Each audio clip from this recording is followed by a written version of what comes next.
My sister, my Antigone, do you know of any suffering that has sprung from our father that Zeus does not achieve for us survivors? There's nothing beauteous, nothing free from doom, not shameful, not dishonored, I have not seen. Your sufferings and mine. And now, what if this edict which the commanders proclaim to the whole people? Have you heard anything? Or don't you know that the first trouble comes upon our friends? I've heard no word, Antigone, of our friends, not sweet nor bitter, since that single moment when we two lost two brothers who died on a single day by a devil blow. And since the Argive army went away this very night, I haven't any further news of fortune or disaster for myself. I knew it well, and brought it to the house for just this reason, that you alone may hear. What is it? Clearly some news has flattered you. It has, indeed. Creon will give the one of our two brothers honor and tomb, the other not. Atticles, which justice treated, as law provides. He has hid under earth the full element of the dead below.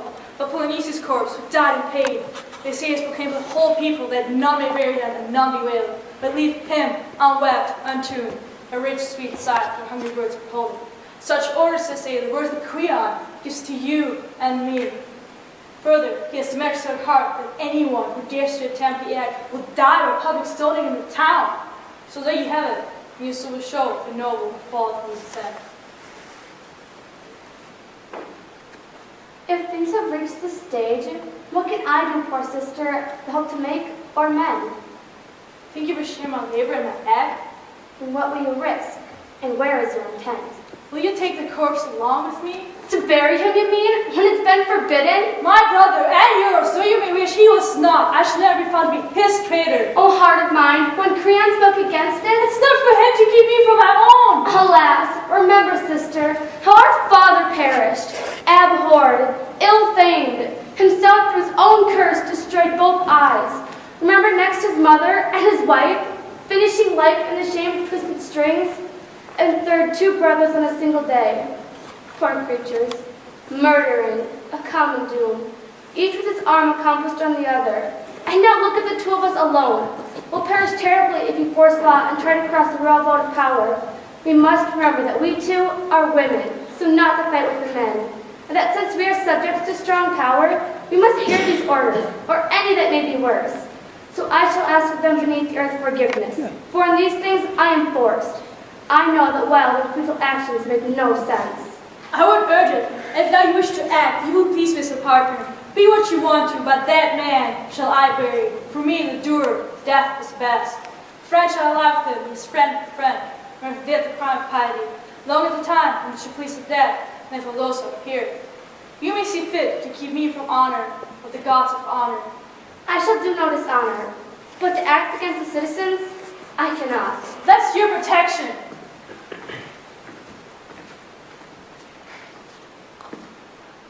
Now I go to part the one from him, my dearest brother. Oh, my poor sister, how I fear for you. For me, don't borrow trouble, clear your fate. At least give no one warning of this act.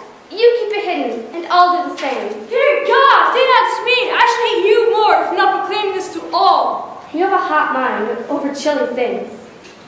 I know. I please those who I most should please. If but you can, you crave what cannot be done. And so, when strength runs out, I shall give over. Wrong from the start, to chase what cannot be.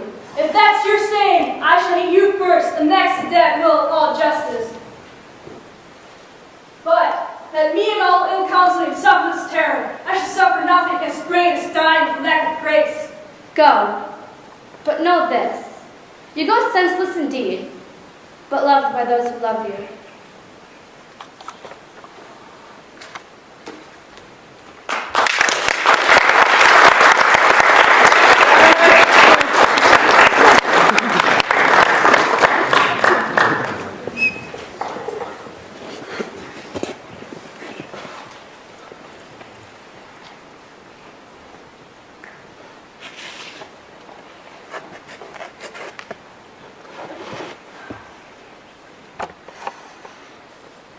Sun's own radiance, fairest light ever shone on the gate of Thebes, then did you shine on a man who had come from Argos, running now in headlong fear as you shook his bridle free.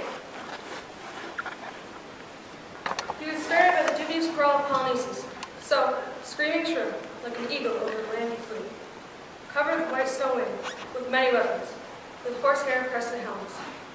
He who stood above our halls, gaping about our 7 gates with that circle of thirsting spears, gone, with our blood in his jaws, for the torch to cold on our tower crown, rattled toward his back, hard to fight for the dragon's bow. The bolts of his proud tongue pursues to hate, so seeing them streaming on an insolent clangor of gold, he struck with hurling fire, for high walls atop, cried conquest abroad. Swinging, striking the earth, he fell, fire in hand, he raged in mad attack with blasts of hate. He failed of his aim, for the rest great Ares dealt his blows about, first in the war team. The captain stationed in 7 days, about 7, and left behind their brazen arms as an offering to Zeus whose terror abound. All but those wretches, sons of one mother's son. They sent their spears each against each and found the share of common death together. Great day victory comes to us, answering Thebes' warrior joy. Let us forget the wars just fought and visit shrines of the gods. All with night-long dance which Bacchus shall lead, who shakes Thebes' acres. Now here he comes, the king of the land, Triumph, newly named by the gods' new faith. What plan beats about his mind, calling this council session, sending his summons to all? My friends, the very gods who shook the state with mighty surge have set it straight again. And so I called for you, chosen from all. First, I knew you in constant respect to Laius' royal power, and again when Oedipus had set the state to rights. And when he perished, you were faithful still in mind to the descendants of the dead. When they too fell on one day, both struck and striking, each defiled by his own hand. It now comes that I hold all the power and the royal throne through close connection with the perished men. You cannot learn of any man, the soul, the mind, or the intent, until you see his practice at the government and law. For I believe the man the state has put in power, but does not hold to the best plans of all, but locks his tongue up through some kind of fear, he is worse than any who are or were. And the man who counts another greater friend than his own fatherland, I put him nowhere. So I, may Zeus all-seeing always know it, could not sit by as disaster crept upon our city, destroying hope of safety. And I could not count the enemy of the land friend to myself. Not I, who knows so well it is she who saves us, sailing straight, and only so we can have friends at all. With such good rules shall I enlarge our state. And now, I declare their brother edict. In the matter of the sons of Oedipus, citizens know, Oedicles, who died defending this town with champion spear, is to be covered in the grave, and given all the rights we give the noble dead.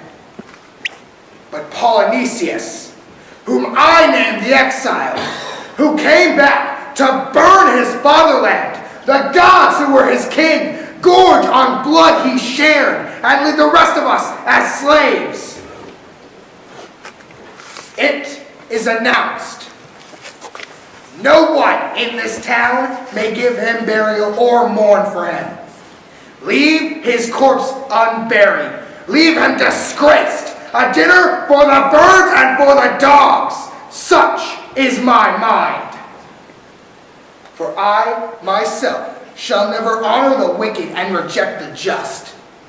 The man who is well-minded to the state, from me, in death and life, shall have his honor. This resolution, Creon, is your own, in the matter of the traitor and the true, where you can make such rulings as you will, about the living and about the dead. Now you, be sentinels of the decree. Order some younger man to take his son. Already there are watchers of the corpse. What other orders would you give us then? Not to side with any who disobey. No fool is a fool as far as living death. Death is the price. But often we have known men to come to ruin for the hope of profit.